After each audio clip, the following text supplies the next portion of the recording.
Okay, ladies and gentlemen, we're moving into our next stage, our next panel. We've certainly had a very, very wide variety of speakers and panelists today, and we've had some great information. If you want to move in, there's some seats at the side over here and some out this side.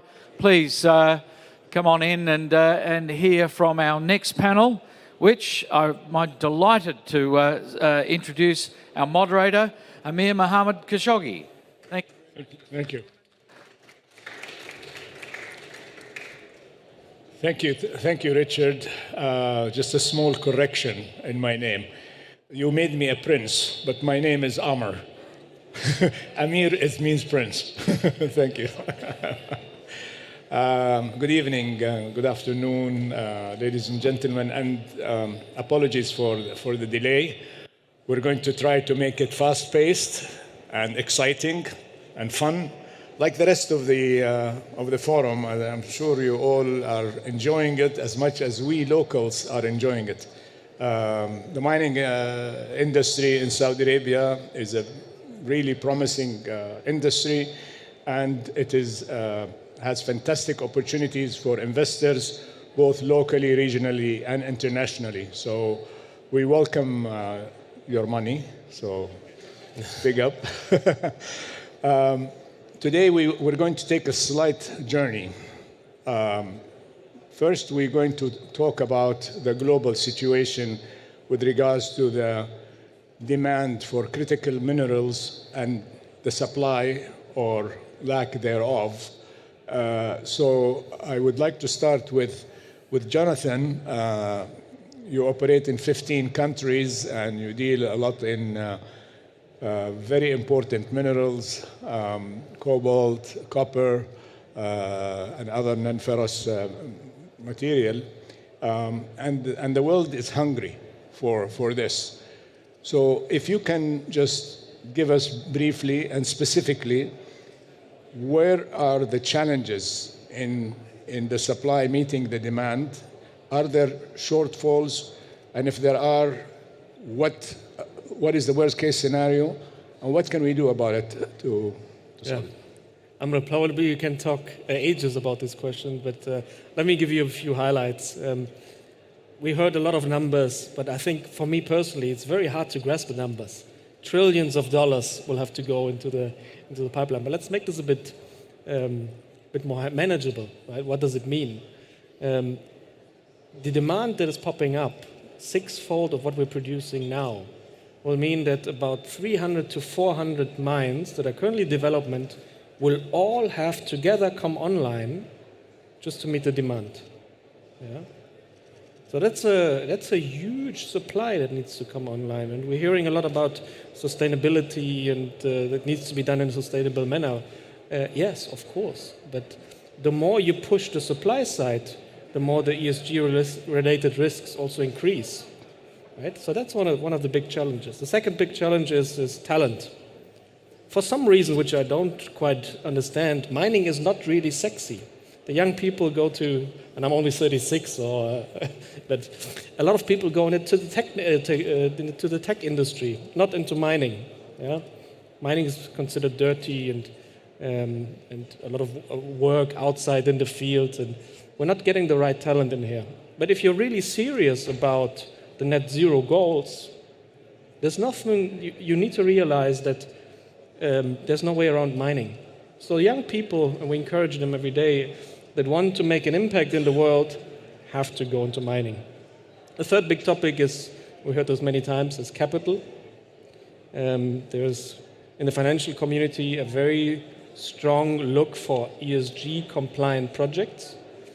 But I think what has not been touched upon is, if you do ESG related investments, it means that capital will flow into projects in Canada and Australia, but not, for instance, into the Democratic Republic of Congo, which holds about 80% of the resources for cobalt.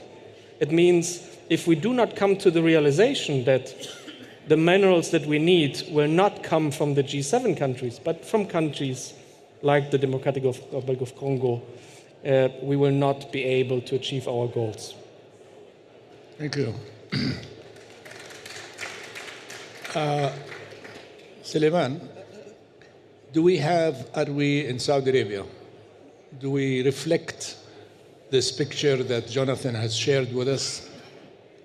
Well, whatever he says, I think regarding the youth and the expectation for the youth to come into the mining sector, yes, it is a hard, and there is other opportunity to share with that. And that we have only one university in Saudi Arabia. They are graduated mining engineer, for example.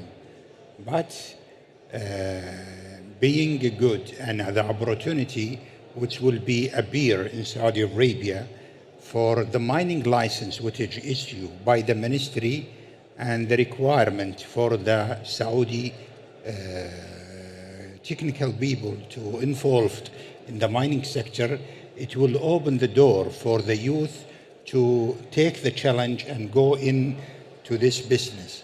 And the youth really are interesting to get stable income for their business. And in the mining, they are giving them the stability, they are giving them the grow up in their income and achieving themselves, and they are proving themselves. So the demand for the mining sector is increase in Saudi Arabia with the law and the system it's happening. So there is a lot of encouragement. And now there is some other university, they are opening up for the schools, which are encouraging the sector for absorbing the Saudi youth to be involved. Regarding the commodity and the rare forest, I think this is positive for the Saudi, because we have a huge land, and this land, it is almost 650,000 square kilometers unexplored, which represent a huge opportunity for the mining company to come and enter to Saudi Arabia and to invest in Saudi Arabia. And also the beautiful things here in Saudi Arabia, the fund, it's not really a problem, because of any mine in Saudi Arabia, it's worth $100 million only as an owner. For this session or the mine, you have to spend $25,000. The rest, you can get it easy loan from the government. And you're guaranteed it is your mine. So it is very easy to do business. And I think this is an excellent opportunity here. In worldwide, I agree totally what has been said by Mr. Jonathan. Okay. So now to follow up on, Yes. on the human capacity. Yes. Today, Saudi Arabia has opened job opportunities for women. Yes. Do you see that two things? From one point of view, part of the question I'd like you to address, which is the role of women in working in the mining field, whatever the job is that might be suitable Yes. for them. And secondly, maybe then I ask Sven to take the second part, which is the role of international companies to help train local talent in Saudi Arabia where you have interest. So please. Saudi Arabia have almost half of its national, which is about 10 million, they are female. And this female, they are working in all kind of sector, in hospital, as a doctor, in other work, in any government institute or ministry, or the private sector nowadays. And now the mining, it's need work in the field, which is a little bit very, very, very dirty. And the man also cannot stand it. Even so many men, they cannot stand it. But today the technology is becoming, it's making the business to be easy, whether for man or for female. And now it is the women, it has been done in all kind of the sector, even in the mining sector. Today we are in the mining forum, and I see half of the people who are here serving the industry of mining, they are a female. And some of the president of the company, they are a female.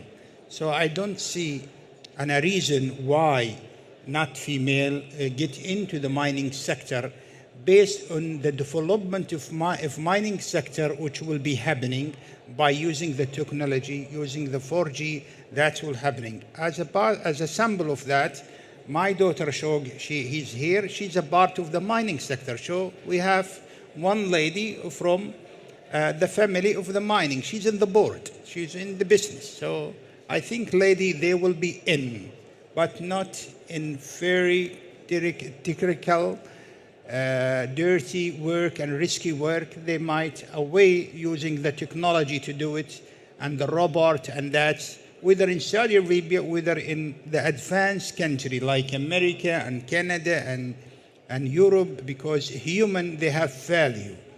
So the safety for them, whether female or male, it is very important.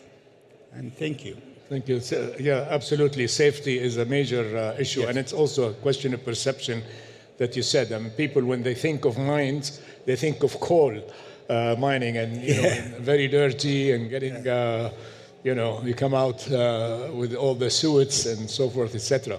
So, in addition to the question that I asked you, which is on the role of international companies playing a role in the training of local tenants, I'd like you to also take us into another challenge, that there are a lot of mines or mining companies that have old equipment, old processes. How does the technology, and you being from Siemens, it might be able to tell us, how do we go into digitizing the mining sector? Thanks a lot. This is fitting exactly to what we discussed before, what we heard before. So there's an increasing need, and technology plays a more and more important role in the mining industry. That means if we are installing new mines, it's done completely, the engineering is starting digital. So that means the complete footprint is established digital, the complete engineering phase, exploration phase, everything is done digital. So that means you're getting a complete digital twin of your factory automatically, of your mine, and you have all the chances to optimize afterwards. And there we are getting to the point that mining is not dirty anymore, and about safety. So all of this is linked together, what we just heard. So if we have the chance to build the future mine, and this is the great chance we have here in Saudi Arabia with all the opportunities coming up, we can take what we learned in mines around the world. We did the first greenfield mine with this approach. So we have one example in South America where we really did everything from scratch with digital design, training the people before the mine was even opened up with avatars. So the risk is really low. People get on site being already trained, knowing how it looks like, how to operate the plant. So that means the safety profile is completely different. Then we see here stockyards. We spoke about piles. We have automated stockyard management. We have 3D models to see what's on these stockyards. This is done on another side. And we have now the chance to really collect what has been done all around the world already, implement this for the new mines that will be built up here in Saudi Arabia, and the people to come back there, they will be trained, they will learn, they will push this on the next level here by operating it and making it better and better. And there you are at the point, it will not be dirty, it will not be something that is not interesting. You will push technology on the next level. And it's not that mining is behind other industries. The mine in South America is even state of the art or above what is done in other industries. So that means we are even an example for other industries. We are leading there towards what is possible in regards to following the complete digital line, even during the life cycle of the mine, and then also while operating during all the different levels from automation up to the MES, the management system. So there's really all the options, and this allows really a lot of different job profiles and job profiles with a long future. So that means for the youth, this must be very, very interesting in the future to really follow up these industries, to follow up these technologies. So there's a lot in. So, Jonathan, having listened to Sven, how, and you being a major operator in mining, how much of that, of your efforts in terms of technology and digitization on one hand. Secondly, we hear the new buzzword, metaverse, and that you can actually use metaverse besides playing games and, and so forth, that you can use it for simulations, for training purposes and for safety training as well. So, yeah. Now we're doing a lot of projects all across the globe with our colleagues from Siemens, and could not agree more that the adoption of innovative technologies is more important than ever. If you take the typical mine, depending on commodity, it takes about 10 to 15 years to be built. We don't have that time. We need to be a lot quicker, and technology is the catalyst to achieve that. Now, but at the same time, what is technically possible and what management would love to have and the realities on the ground are somewhat disconnected very often. And it goes back to the discussion about critical skills and uplifting the workforce itself. We consider ourselves, especially on our exploration portfolio here in Saudi Arabia, as tech-enabled company for exactly that reason. Quicker, better discoveries at better cost. And that's, I think, the main challenges. I would not say that there's a specific technology itself, the metaverse, which will resolve all of our issues. It's more about understanding the problems on the ground, the difficulties that the people have on the ground, the struggles, where they lose time, where they make mistakes, identifying them individually and trying to match it with solutions that are either out there, that may have been resolved in other industries, oil and gas, consumer goods and retail, there's many applications, or if it doesn't exist, we need to develop it ourselves. And it's also an approach that we take in our company. So, Sulaiman, to go back to the issue of supply and demand, the world is hungry for a lot of these critical minerals. Can Saudi Arabia provide those?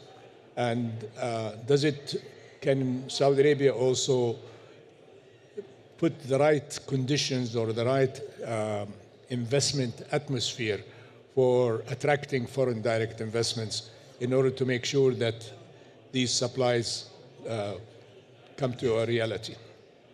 Saudi Arabia, 80 years, they has been done it with the oil.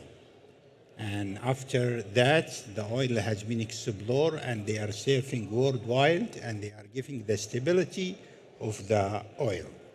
40 years back or 50 years, King Fahd has been opening in the middle of the desert in Yanbu, a small city, and he says this is the world's largest petrochemical plant. And today it is Jubail and Yanbu, it is supplying the world of the petrochemical.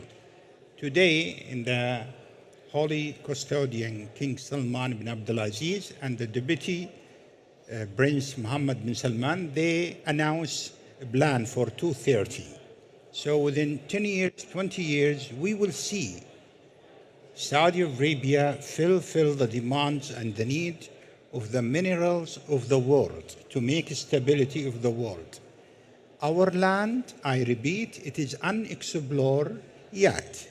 But as they say, Saudi Arabia, they fling down on the oil and suddenly it's a fling up on the gas. So our land is fully wealthy and having a lot of mineral to offer to the worldwide. And it is a part of the continental of Africa, where the Africa, they are giving the material for the world. But the difference between Africa and Saudi Arabia, here we have the vision for the government to apply. They are providing the license. They are providing the funds, 75% for the project. They are providing the structure, the infrastructure. Wherever you go, you have the infrastructure there. In my mind, it's just 300 meters, the infrastructure from my mind. I have just to build 300 meters. Is that easy? That's what's happening in Saudi Arabia, in the most of our mining resource. Yeah, I agree with you. I believe within the coming short time, we will be supplying the world in all kind of mineral. It's available in Saudi Arabia, and Saudi Arabia will be joined to be a big pillar in the world in supplying the demand for all kind of mineral are available in Saudi Arabia. Well, you're in a better position than me. I have between my gypsum mines and the road are 500 meters. Yes. So 300 meters, you beat me. So to talk about one thing. Go ahead. The mines need the water, and the water are available here because the country they are bringing from the sea. We have desalination to give the fresh water for everybody in the country. And the water, after it has been used, it is filterized and sent back to the mineral, to the mining zone. And we just have to carry the cost for the transportation, the cost of the line for the mines who are using this. And the water is free of charge to be used for the mine, which are happening just with the new law invested in a new law approved by the ministry, and they're giving this provided for the mine. So we have the water, we have the infrastructure, we have everything. So why not becoming multi-billionaire? I don't see why. Excellent. Yes.